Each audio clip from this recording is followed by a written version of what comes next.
नमस्ते, आदाब, सत श्री अकाल। उम्मीद है दोस्तों आप सब लोग बहुत बहुत बहुत अच्छे हो और बहुत खुश भी हो। मैं भी बहुत खुश हूँ और खुश रहना भी चाहिए। देखिए, अगर आप लोग खुश नहीं रहोगे तो वीडियो कौन देखेगा भाई? मेरे खुद का वीडियो खुद थोड़ा ना मैं देखूंगी, ठीक है ना। तो दोस्तों आज और एक न्यू वीडियो पे आप सबको बहुत बहुत स्वागत है। और जिन्होंने रिक्वेस्ट किया वो थोड़ा देख लेती हूँ। दिनेश चंद, लेकिन उनका नाम है रमया। उन्होंने कमेंट किया है चेन्नई से, ठीक है। चेन्नई से उन्होंने मुझे रिक्वेस्ट किया है और उनका जो मेजरमेंट है साइड में आप लोग देख लीजिए। देखिए, उन्होंने लिखा 34 मिडल चेस्ट, दोबारा से लिखा मिडल चेस्ट 35, दो मेजरमेंट दिया। तो मेरे हिसाब से मुझे जितना समझ में आया है उनका अपर चेस्ट है 34 और जो फुल बस्ट है वो है 35। शायद उनको किस तरह से लिखना है वही समझ में नहीं आया है। और कमर लिखा है 28, शोल्डर लिखा है 14, बैक नेक डीप 8 इंच और फ्रंट है 6 इंच और बाजू का लंबाई है 7 और मोहरी है 12 इंच और आर्म होल राउंड है 15 इंच। तो इस माप का उनको डबल कटोरी ब्लाउज कटिंग चाहिए। देखिए, अभी जो मेरे बॉडी पे जो ब्लाउज है ये भी डबल कटोरी ब्लाउज है। सबसे पहले आप इस ब्लाउज का फिटिंग देख लीजिएगा। देख सकते हो यहाँ पे कितना अच्छा फिटिंग्स हुआ है। और बैक साइड पे देखिए, कोई डोरी भी नहीं है, डीप नेक है, फिर भी कितना अच्छा यहाँ पे फिटिंग्स हुआ है। तो आप भी इस तरीके से परफेक्ट कटिंग और फिटिंग कर सकते हो। अगर मैं जिस तरीके से आपको समझाती हूँ आप भी सेम तरीके से करते हो तो डिटेल्स भी मैं अभी आपको समझाऊंगी। और फ्रंट नेक थोड़ा सा देखिए कितना अच्छे तरीके से फ्रंट पे यहाँ पे नेक यहाँ पे हुआ है, लेकिन उनको डीप थोड़ा छोटा चाहिए। तो वही मैं आपको दिखाऊंगी। और मैं अभी पेपर पे कैसे आप खुद के लिए फॉर्मा तैयार कर सकते हो और फॉर्मा कटिंग करने के बाद फैब्रिक पे कैसे काटना है वो ही मैं आपको यहाँ पे स्टेप बाय स्टेप पूरा समझाऊंगी। वीडियो को बिना स्किप करके देखिएगा तब आपको पूरा समझ में आएगा। सेम मेथड है जो अभी मेरे बॉडी पे है, जो ब्लाउज है इसका मेथड जो अभी मैं दिखाऊंगी उसका मेथड बिल्कुल सेम है।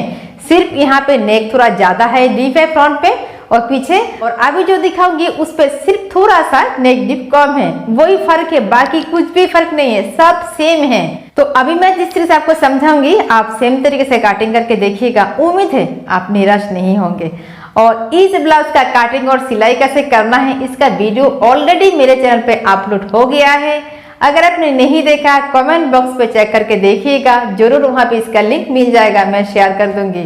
तो फिर चलिए दोस्तों, और टाइम वेस्ट नहीं करना है, एक छोटे से स्माइल के साथ आज का वीडियो शुरू करते हैं। अभी देखिए, मैं आपको पेपर पे कटिंग करके दिखाऊंगी। इसी तरह आप खुद के लिए फॉर्मा तैयार कर सकते हो और सेम फॉर्मा से आप ब्लाउज काट कर सकते हो। कैसे वो भी मैं आपको बताऊंगी। तो उन्होंने ब्लाउज का लंबाई नहीं दिया। तो देखिए 34 साइज पे ब्लाउज का लंबाई नॉर्मली जितना आता है 14 से 15 इंच आता है ब्लाउज का लंबाई। देखिए, अगर आपका हाइट नॉर्मल है 5 फुट 2 इंच या 1 इंच या 1.5 इंच इस तरह का होता है, उस टाइम पे आप 14 लीजिएगा। लंबाई 13 है लेकिन सिलाई के लिए 1 इंच एक्स्ट्रा लेना होता है। अगर आपके हाइट 5 फुट 4 5 6 इस तरह का है उस टाइम पे आप 15 लीजिएगा, ठीक है ना। तो मैं यहाँ पे 14 इंच रखूंगी नॉर्मल के हिसाब से।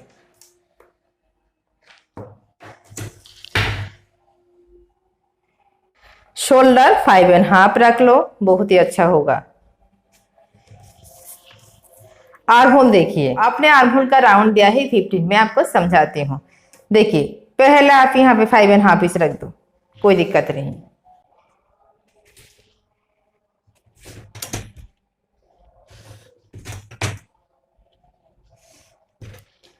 अभी 34 का चौथा हिस्सा ले लो, 8.5, इसके साथ 2 इंच एक्स्ट्रा रख दो।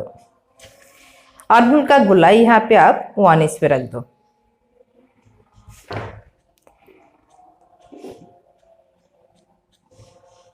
टोटल जितना यहाँ पे छाती हुआ है उससे हाफ इंच कम करके कमर के लिए रख दो। अलग से मेजरमेंट लेने का कोई भी जरूरत नहीं है। नेक यहाँ पे नेक का चौड़ाई आप 2 इंच रख दो और पीछे का आपने दिया 8 इंच, तो यहाँ पे आप 8 इंच ही रख दो। अब यहाँ पे आप चाहो तो 2.5 इंच भी ले सकते हो और यहाँ पे 3 इंच भी दे सकते हो।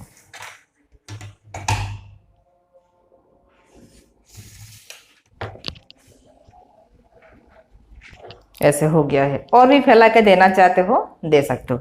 और यहाँ पे डीप नेक नहीं है, फिर भी आप चाहो तो यहाँ पे थोड़ा सा दबा के दो, ऐसे हल्का सा हो गया है।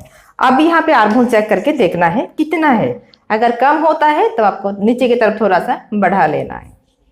शोल्डर पे यहाँ पे देखिए इतना सा लगभग सिलाई होगा, इतना सा। और स्लिप जॉइन होने के बाद यहाँ पे इतना सा सिलाई होगा।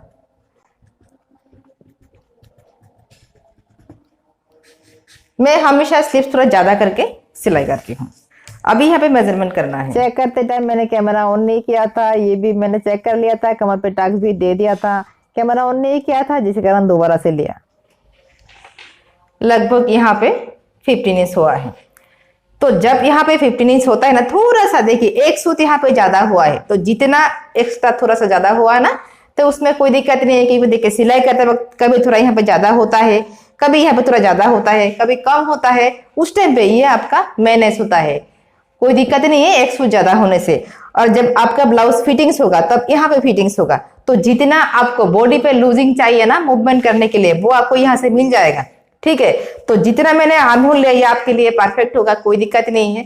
अगर आप चाहते हो थोड़ा सा आर्महोल पे फ्री और भी थोड़ा फ्री रखना चाहते हो लूजिंग, तब आप यहाँ पे 0.25 इंच लीजिएगा, कोई दिक्कत नहीं है।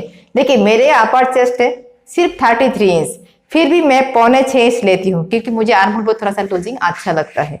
तो अपनी पसंद के हिसाब से ले सकते हो। और यहाँ पे देखिए मैंने कितना लिया, 5.5 इंच, और ऊपर की तरफ भी मैंने रख दिया 5.5 इंच।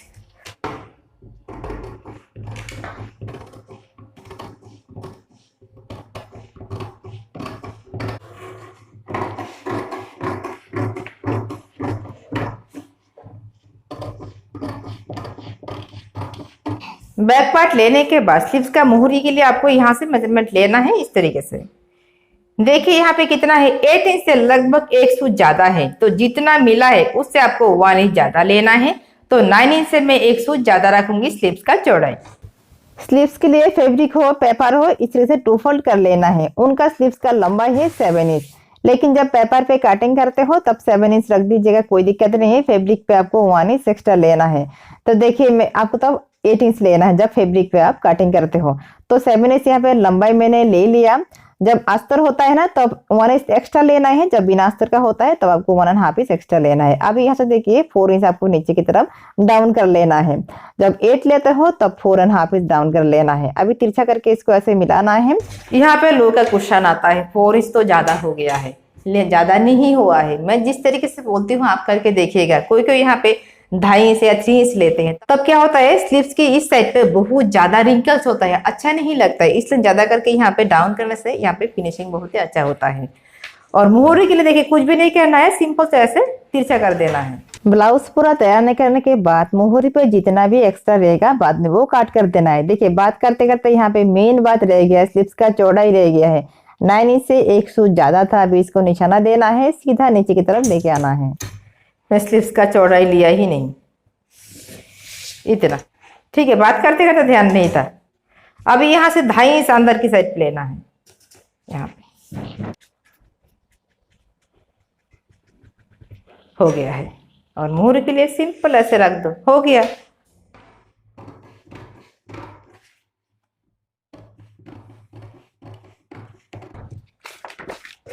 फ्रंट के लिए जरूर आपको शेप देना है। 2 से 3 सूत यहाँ पे शेप लगा लो। शेप लगा के चेक करके देखना है इस साइड पे बराबर है या नहीं। अगर यहाँ पे बराबर नहीं होता तब काट करके आपको बराबर कर लेना है। नहीं तो ब्लाउज कंप्लीट होने के बाद आर्महोल का जब यहाँ पे सिलाई होगा तब यहाँ पे बराबर फैब्रिक नहीं होगा, कम ज्यादा होगा। तो इसको काट करके रख देना है। ये फ्रंट साइड पे रहेगा ऐसे, नहीं तो आप लिख के भी रख सकते हो, ये फ्रंट ऐसे और ये बैक। अभी देखिए जो बैक पार्ट काट किया था ना, इसको इस तरीके से रखना है। अब इसके हिसाब से पहले निशाना देना है।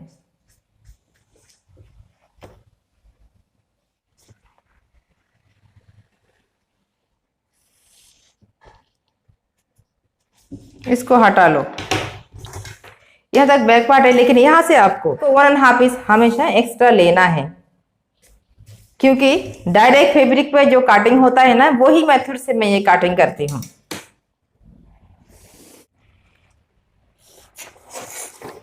देखिए डीप नेक पे मैं फ्रंट आर्म होल पे कोई भी शेप नहीं देती हूँ, और ये बैक साइड पे उतना ज्यादा शेप नहीं है, तो हल्का सा यहाँ पे लगा लीजिएगा।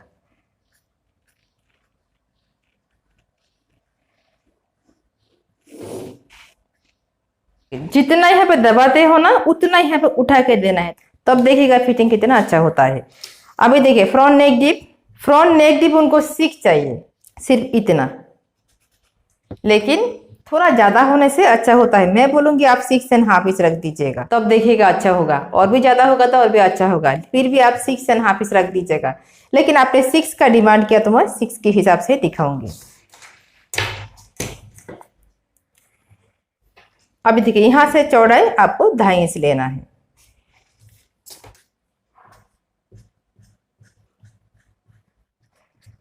ऐसे कर दो।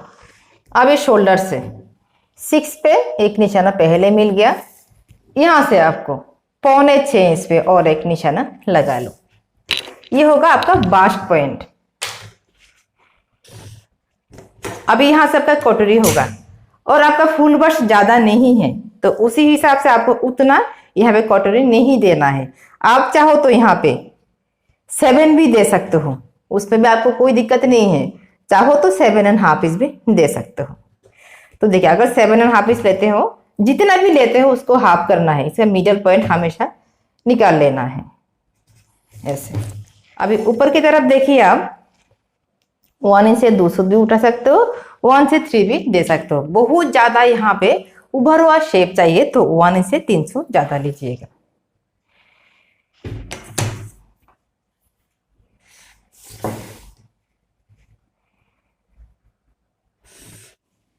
यहाँ पे थोड़ा सा ऐसे दबा के देना है हमेशा।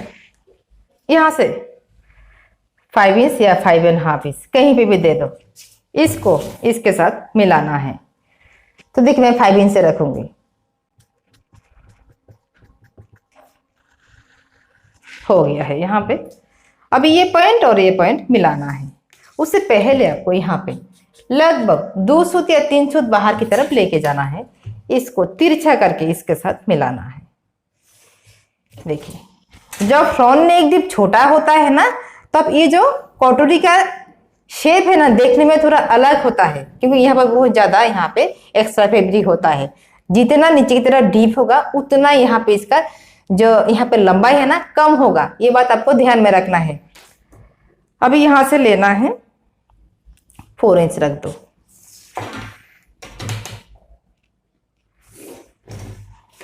यहां से 1/2 इंच, और यहां से 1 इंच से 2 सूत। जितना ऊपर की तरफ होगा सेम नीचे की तरफ होगा।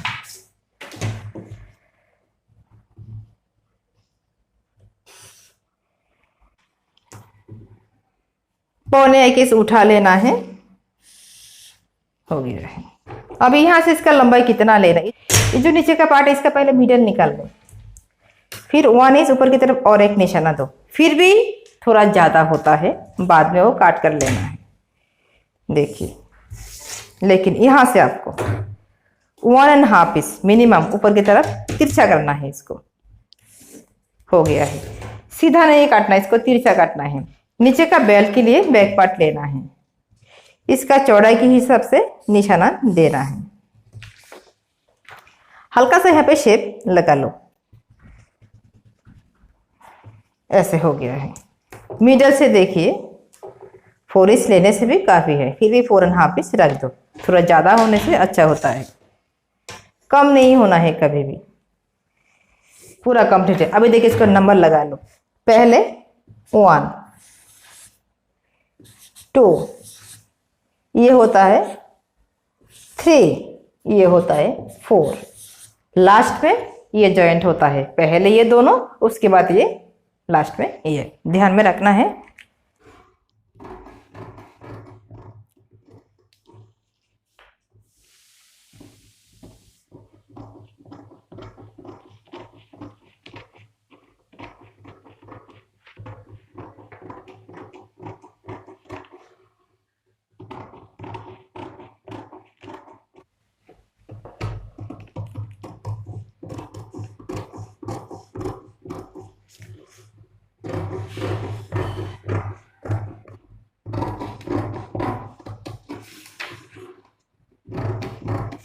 यहाँ पे थोड़ा सा रह गया है, जितना यहाँ पे होगा यहाँ पे भी सेम देना है।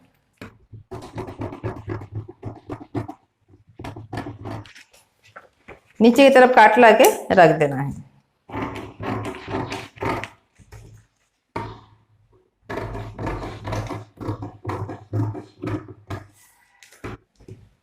देखिए 4.5 इंच लगभग यहाँ पे, इस साइड पे 5 इंच से 2 सूत ज्यादा और इस साइड पे 5 इंच से 2 सूत कम है।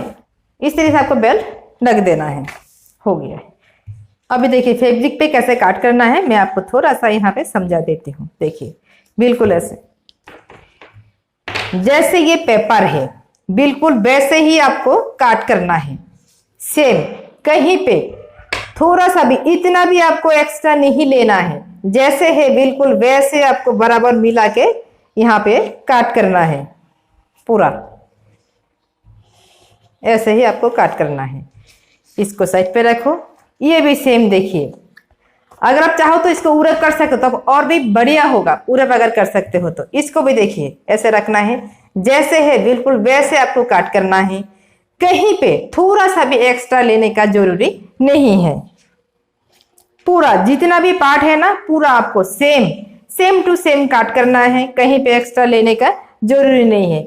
जो मैंने पेपर पे काट किया आप डायरेक्ट फैब्रिक पे काट कर लीजिएगा सेम तरीके से। कहीं पे एक्स्ट्रा लेने का जरूरी नहीं है। देखिए अगर आप इस तरीके से पेपर पे फर्मा कटिंग करके रखते हो खुद के लिए, उस टाइम पे जैसे अभी मैंने बोला सेम बराबर बाद में फैब्रिक पे रख के काट कर लेना है। कहीं पे एक्स्ट्रा लेने का जरूरी नहीं है। उम्मीद है आपको समझ में आया होगा। और सिलाई के लिए देखिए मैं कमेंट बॉक्स और डिस्क्रिप्शन पे आपको लिंक दे दूंगी, वहां से आप वीडियो देख लेना। सिलाई का तरीका सेम होता है। 32, 33, 34 ब्लाउज का सिलाई का तरीका सेम होता है। कहीं पे कोई भी आपको चेंज नहीं करना है। मैं आपको जो वीडियो का लिंक दे दूंगी आप जरूर वहां से देख लेना और फैब्रिक सिलाई कर लेना। तो देखा ना दोस्तों कितना इजीली मैंने आपको समझाने की कोशिश किया। जितना हो सके मेरे से मैं उतना इजीली आपको समझाने की कोशिश किया। देखिए ज्यादातर लोग जो डबल कटेड ब्लाउज है ना पहले पेपर पे काटते हैं, उसके बाद दूसरा पेपर काटते हैं, उसके बाद फैब्रिक पे काटते हैं। लेकिन मैं हमेशा आपको डायरेक्ट फैब्रिक पे कैसे डबल कटेड ब्लाउज काटिंग होता है, सिलाई होता है, वही मैं समझाती हूँ। लेकिन इससे इजी तरीका और नहीं हो सकता है।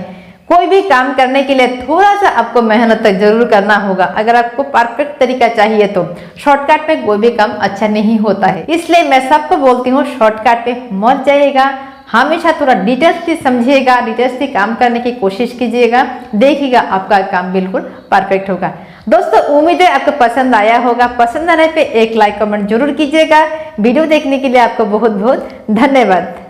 इस ब्लाउज का कैसे फैब्रिक काटिंग करना है मैंने आपको समझा दिया, और काटिंग के बाद सिलाई कैसे करना है। ये जो ब्लाउज है ना जैसे सिलाई हुआ है आप बिल्कुल वैसे सेम टू सेम सिलाई कीजिएगा। कहीं पे कोई भी दिक्कत नहीं होगा। कमेंट में जरूर लिख देना बाद में सिलाई के बाद, ठीक है ना। तो आज के लिए